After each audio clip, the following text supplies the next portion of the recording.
Okay, great. Thank you very much, Brian, for that introduction and giving a very nice warm-up to the types of things I'm going to be talking about.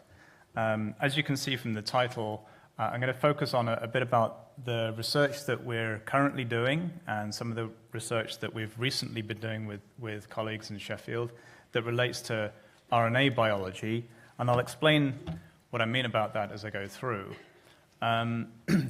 But I just want to start by thanking you for the opportunity to come and talk, to present our ideas to you.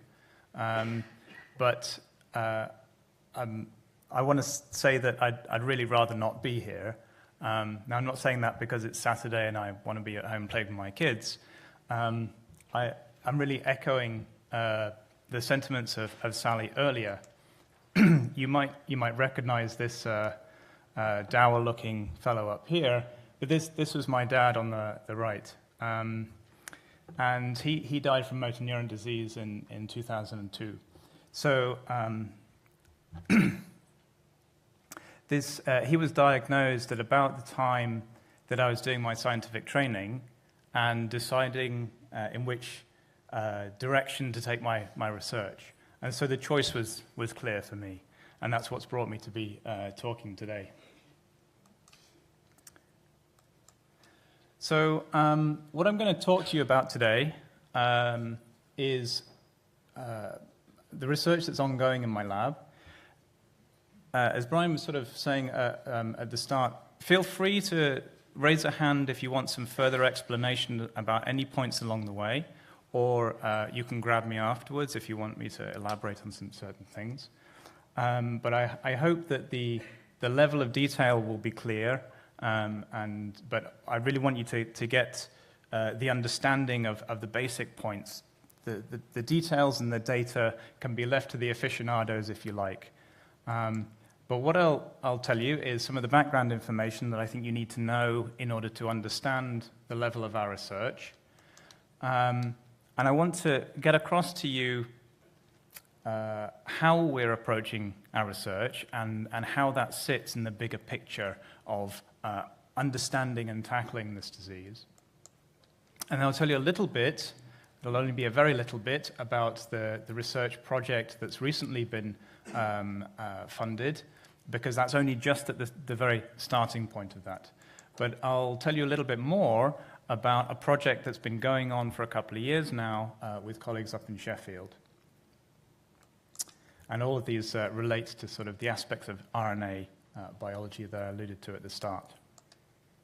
So here's my take on what Brian was just talking about the sort of influence of both genetics and environment, and I've used the sort of visual appeal of the classic Venn diagram, that there's an influence from both sides. Here's a few examples of both genes and environmental influences. I'm not going to go through those. The details are not particularly salient at the moment. But the point here is that, by and large, most people will be in this middle ground where an influence from both sides is contributing to disease.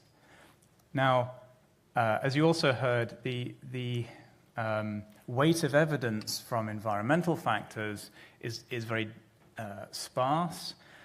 They're very hard to define, and also they're quite they're challenging to experimentally test in the lab. So you can see where I'm going with this, that it's much easier to experimentally approach and understand the genetic causes. Now, again, just reiterating a couple of points, the gene hunting has been tremendously successful for various neurological diseases. More than 30 genes now are linked to MND. I'm not going to go through the details. That would be rather tedious and pointless.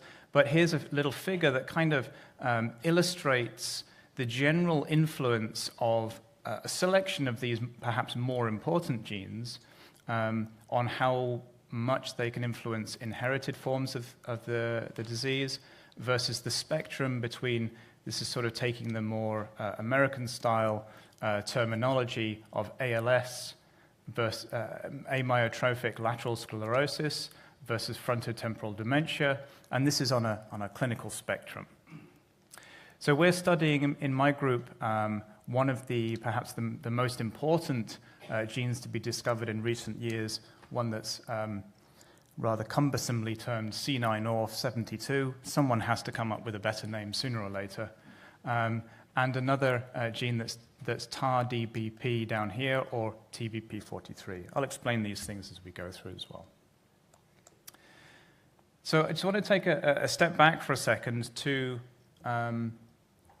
bring you on board with some of the central ideas, if you're not particularly familiar with this, of the basic foundation of molecular biology, the kinds of experimental approaches we're taking in the lab. Now, you may well know that, of course, our blueprint of what makes us, us, and what makes other animals, them, is all encoded in DNA, this famous double helix. And that is given by a four-letter code, A, G, C, and T. And that's contained within a particular part of the cell called the nucleus. Now, this double helix DNA is then converted to a little message, which is RNA. So you're relating to the title of my talk. And this is single-stranded. And then this gives rise to the production of the proteins, the things that actually do the jobs within our cells. Now, I'd like to sort of draw an analogy here with how to think about how the cell uses this information. So the DNA in our cells contains all of the information that makes us us. You could think of this as a large cookbook.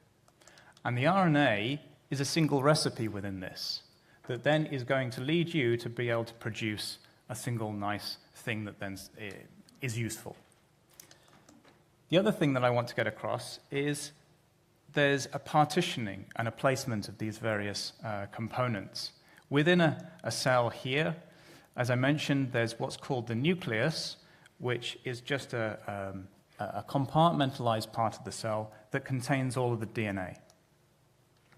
And the RNA is produced in the nucleus and taken out of the nucleus into the rest of the cell, where then a complicated machinery turns this message into a working protein. Now, to draw the analogy a little bit further, you can also think of the DNA being housed in the nucleus as maybe a library.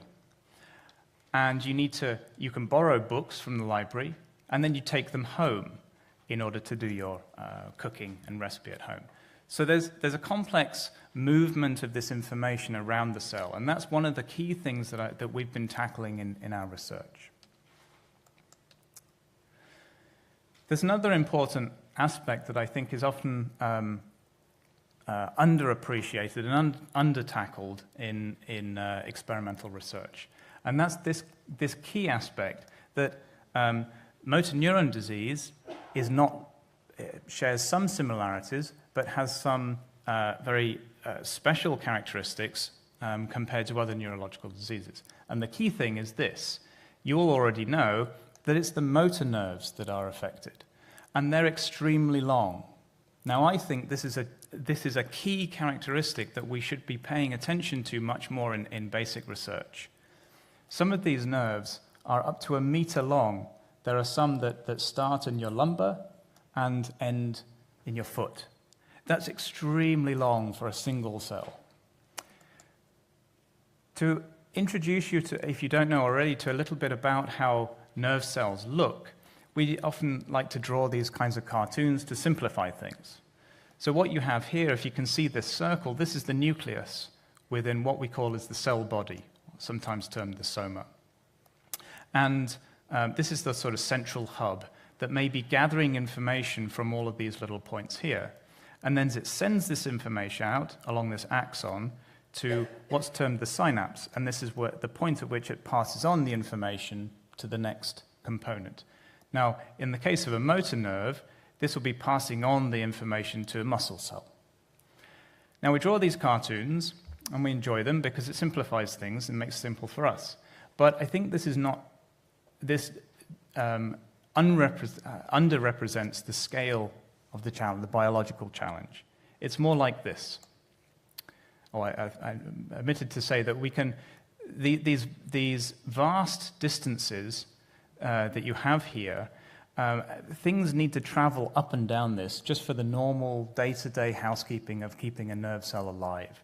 And here's a little movie that you saw a moment ago that we've taken of components of the cell moving up and down.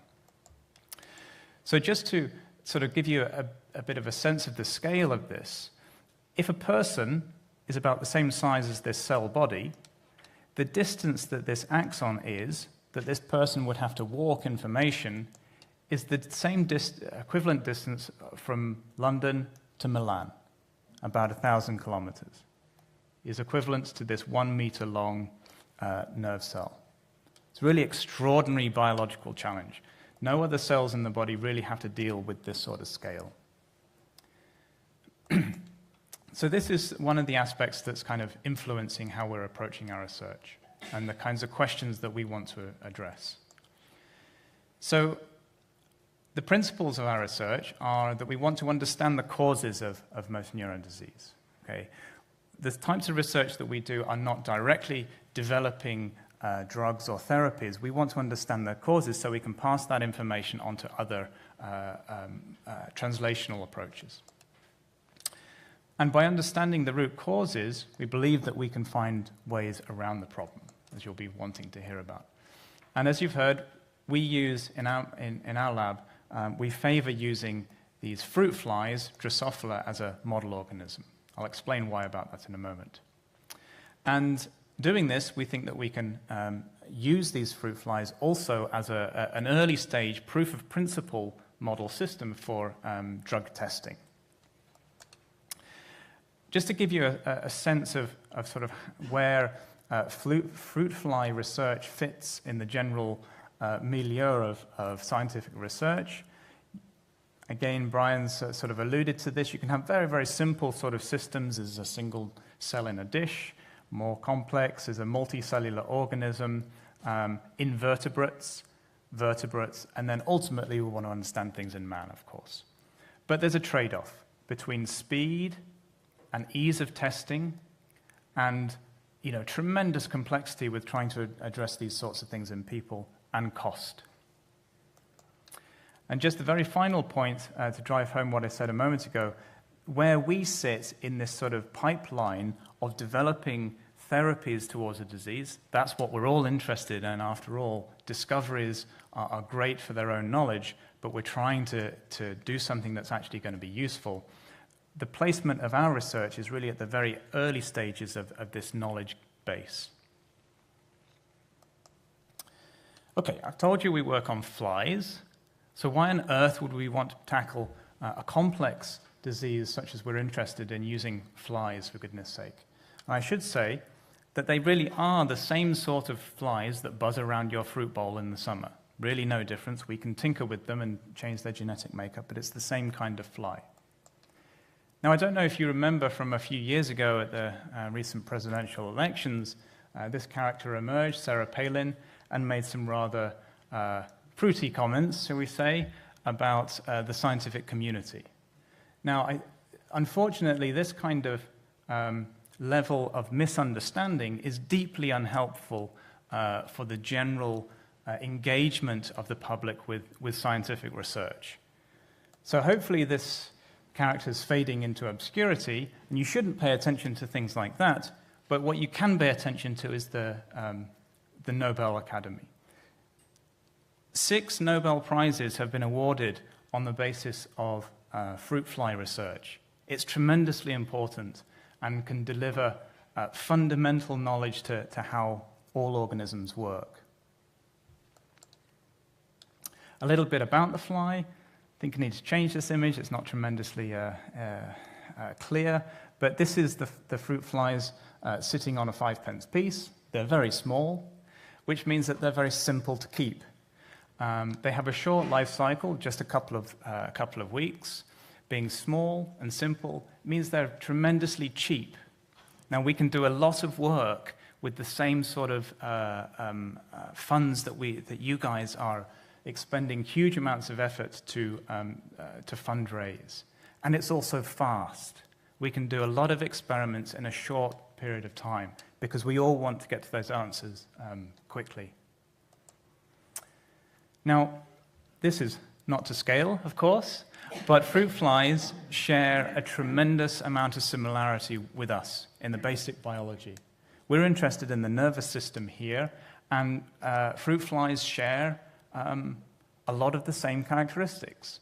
They have a central brain, they have a rudimentary spinal column, and of course, the thing of most interest to us, they have motor nerves, connecting with muscles to drive their movement. Same thing, same principle. So to get on to the sort of the projects that we're currently doing, this is the one that's recently been funded by Motor Neuron Disease Association. And I want to tell you a little bit about this, and then hopefully in the next time I'm talking to you, I'll be able to tell you a bit about what we found. We're interested in this gene TDP43. You may have heard about this. It's been heavily researched already. It was linked to MND in 2008. And what it is it's a DNA and RNA binding protein. Think back to the central dogma that I was telling you about a little bit earlier. And the thing that we want to understand about TDP43 is what it's binding to, who it works with. Okay, that's going to tell us about what it normally does and what sorts of things go wrong. And it's been found that it binds to many thousands of RNA targets. Now that's useful to know, but it's not tremendously informative. What we still want to know, and the questions that we want to ask, is what explains the pathogenicity, why things go wrong? What explains the cell type specificity? Why is it that motor nerves are uniquely affected in this condition? TDP43, along with most of the genes that we're thinking about, are expressed widely in the body. So we still need to tackle this point about why is it motor nerves. And I think that it's something to do with the extreme length of those cells. So a little bit more about what we have proposed as a central idea to our research project. So this protein, TDP43, as I said, binds RNAs. And I've told you that nerve cells have this peculiar characteristic, and that this information needs to be passed all around the cell. So, the last thing that I want to say about this is that our central idea is to couple these two aspects together. We think that TDP43 is carrying RNA messages to the very endpoints of these long, long motor nerves. No one's particularly tackled this central question. I'm a bit surprised about this before, but it's partly because it's tremendously difficult to experimentally approach. So we're going to turn to a simple system. Okay, it's fairly complex, but it's an awful lot simpler than other model systems. So here's one of the stages at which we do our experimental investigations, and this is the larva. Okay, the larval stage of the fruit fly. It'll go from a larva, and that'll pupate to give rise to an adult. So this is partway through development. Now, the larva is not much to write home about. It doesn't have much of a life. It's really basically just an eating tube. It eats, grows, waiting to develop into an adult that does much more exciting things. Nevertheless, it has a fully functioning motor system. It crawls around. It's one of the basic things that a larva will do. So what we've done, I should say this is it's probably about 3 or 4 millimeters long. Okay, pretty small. But with a steady hand and some sharp instruments, you can dissect this thing. So we've dissected out the larva that's sort of pinned flat like you can see here. And what you can see black on the white here is the motor circuits, the motor nerves that control this animal's movement. Okay? Now, to draw parallel with what I was telling you about earlier, this black blob here is the rudimentary spinal cord, if you like, and this is where the cell bodies sit. And the rest of the animal is basically just a crawling tube, which means that it's muscle. So these strings that you see here are the motor nerves going out to send information to the muscle to tell the animal to crawl. So we have the cell bodies here stretching out to the synapses joining passing on the information to the muscle. Now, to give you a little bit more flavor of how we investigate this, this is what a real sort of microscopy image would look like. We use laser microscopy to be able to see these things in fluorescence, but that's really to give you a little bit more feeling for what we actually do in real time in the lab. I also just want to introduce you to the fact that that was the developmental stage. We're also looking at the adult stage because that has closer proximity to understanding the disease in later on stages. And so we can see the motor nerves going down through a fly leg here. So what are we going to do? Well, the central question that we want to address is that we want to identify what those RNA targets that TDP-43 is carrying all that way down to the business end of the nerve cell. And the way that we're going to do this, it seems a little bit extraordinary to me even now, is that we're going to take our larva and we're going to cut it.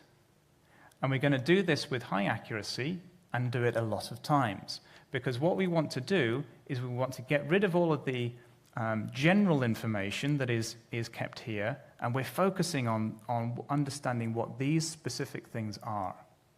So the way that we'll do that is that we'll extract from these dissections the protein, TDP-43, that's binding its RNA, and then we'll use cutting-edge technologies to zoom in and identify what those RNA molecules are.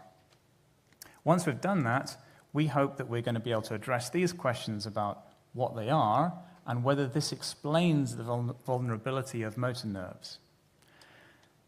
We also want to understand what's happening in the normal condition and what's happening in various disease conditions. Now, having a genetic model organism, we can introduce mutations that we know in some populations gives rise to the disease. We can also introduce some of these environmental factors and ask how this sort of thing is changing. And we think we're going to be able to understand a lot of new things about how motor nerves survive over time. So as I said, that project is just starting now, and I'll be happy to come and tell you what we've found later on. But I want to backtrack a little bit, a couple of years, and tell you about a project that's been ongoing and that's been quite successful. This is a project that's been really sort of led by Guillaume Hortberg in collaboration with Pam Shaw at the University of Sheffield, my former home, incidentally, where they have a really fantastic center for motor neuron disease research called CITRAN. You may have heard of some of this from the publications. And the project was all about identifying or trying to understand what the problem was with this big headline sort of grabbing new gene a few years ago called C9orf72.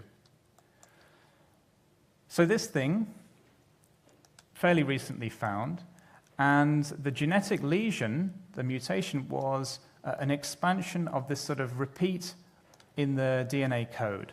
I won't really go into the details, but suffice to say that this thing expands massively beyond normal, and it leads to the production of these toxic, what's known as dipeptide repeat proteins. I'll explain a little bit about this in a moment. And again, it's the same questions that keep arising. We know this information, great, but what about that explains the pathogenicity? What's causing the disease? What's causing this specific type of disease? Something has happened, but that's okay. So here's a quick diagram about how the gene looks, and apologize that my slides have got a little bit out of whack, but this little bar was intended to introduce you to where these repeat expansions happen. It's not particularly important to know that, but to make a couple of points, that this now sort of makes this RNA message, and there will be a normal and there will be an abnormal form. And what's depicted in this pink color here is these repeats, and they make these strange structures that really disrupt how the information is going to flow. Okay. It's also important to recognize that there is a normal and an abnormal form, because what we don't want to be doing in any kind of therapy is interfering with the normal gene and gene product. Okay? That's quite important for having a good kind of therapy. And as I mentioned, it's these repeats that lead to these dipeptide repeat proteins. I'll remind you that part of the problem, part of the process rather, of the flow information is the movement of the messages. DNA makes RNA, makes protein, and moves from the nucleus out of there into the rest of the cell. And we've used this to address some of the problems as a central part of our project. Okay, so what have we done? And I'm not going to show you a lot of data and try and impress you with all of the experiments we've done. I'll show you a little bit just to give you a flavor of what we've been actually seeing. But I'll condense this into more of this sort of take-home message. And first of all, I need to tell you a little bit about this process of moving the information around the cell. And it's sort of might be easiest to sort of condense this into this phrase, nuclear export. As I said, the RNA is produced in the nucleus and sent out to the cell. And it does this by a really coordinated way. First of all, a factor binds the RNA, such as a nuclear export adapter. So that's the first thing that recognizes it.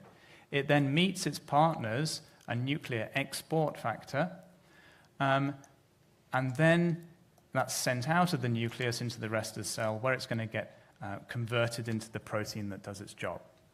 Okay, so that seems fairly simple, fairly straightforward, and is an opportunity to intervene here.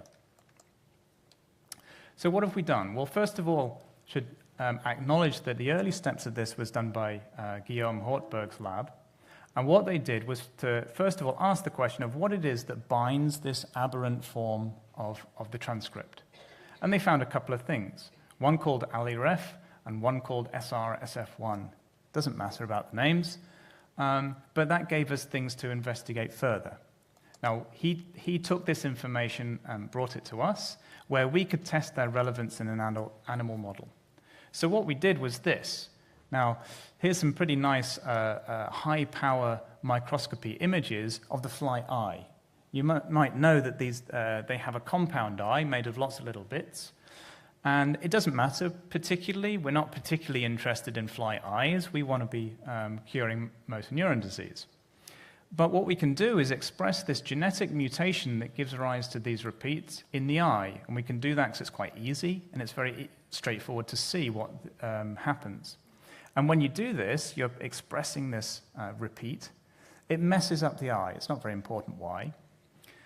But it allows us to test the relevance of these two factors. And so we did that.